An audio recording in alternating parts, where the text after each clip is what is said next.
नमस्कार, बेधड़क देख रहे हैं आप। मैं आपके साथ अवनीश तिवारी। उत्तर प्रदेश की गोरखपुर सीट, जहां पे एक बार भूचाल तब मचा था जब उपचुनाव जो है बीजेपी हार गई थी, योगी के राज्य में हार गई थी।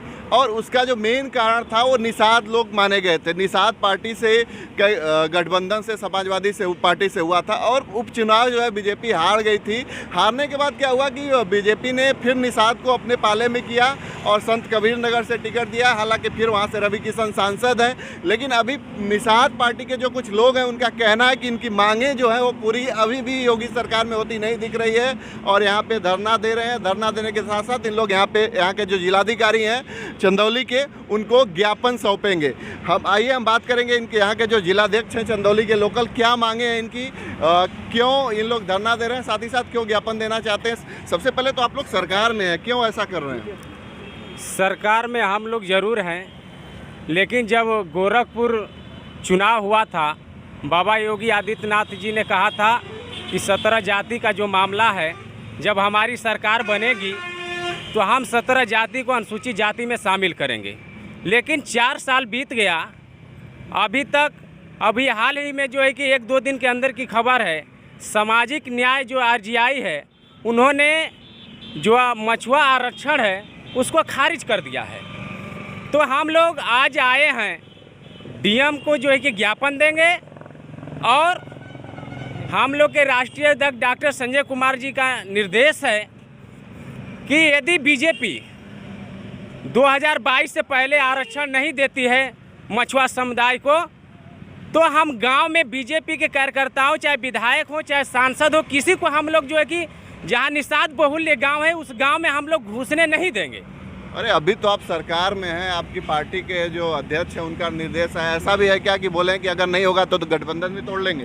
बिल्कुल, यदि हमारा आरक्षण के मुद्दे पर हम जो पार्टी, हमारा जो है कि घटक दल है हम बीजेपी का, यदि हमारा आरक्षण का मामला यदि नहीं सुलझेगा, हमें आरक्षण नहीं मिलेगा, तो हम गठबंधन हमारे राष्ट्रीय अध्यक्ष डॉक्टर संजय कुमार निषाद जी कभी भी तोड़ सकते हैं। मुख्यमंत्री योगी आदित्यनाथ ने, भारतीय जनता पार्टी के लोगों ने 4 साल पहले भरोसा दिया था, लेकिन ये चीज़ें अभी क्यों याद आ रही हैं जब चुनाव नज़दीक आ गए? चाहे पंचायत चुनाव हो, पंचायत चुनाव होने वाले हैं, साथ ही साथ अब देखा जाए तो विधानसभा के चुनाव नज़दीक है, तो चुनाव के समय ही आपके अध्यक्ष जी को चीज़ें याद आ रही हैं, पहले क्यों नहीं याद आई आप लोग को? नहीं, ऐसी कोई बात नहीं है। निषाद पार्टी है जो समाज हित में मछुआ समुदाय के लिए काम करती है।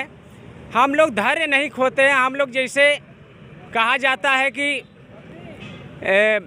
डॉक्टर संजय कुमार निषाद जी ने कहा कि बाबा योगी आदित्यनाथ जी ने कहा था कि रघुकुल रीत सदा चली आई, जान जाए पर बचन नहीं जाए।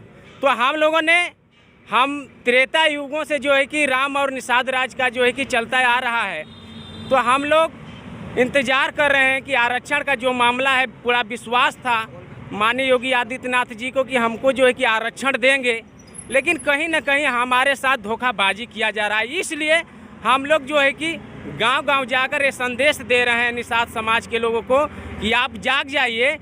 जिस तरह से सपा बसपा के लोगों ने हमारे साथ धोखा किया, उसी तरह से ठीक बीजेपी हमारे साथ धोखा करना चाहती है।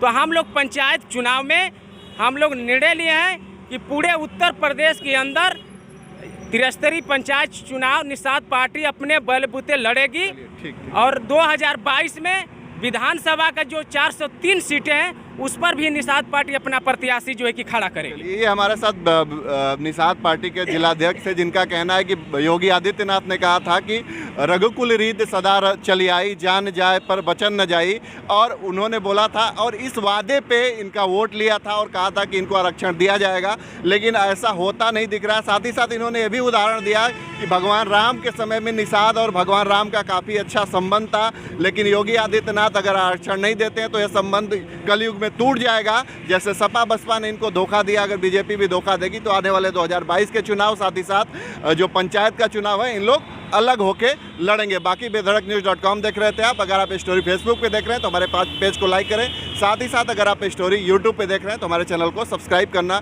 ना भूलें। मैं आपके साथ अवनीश तिवारी।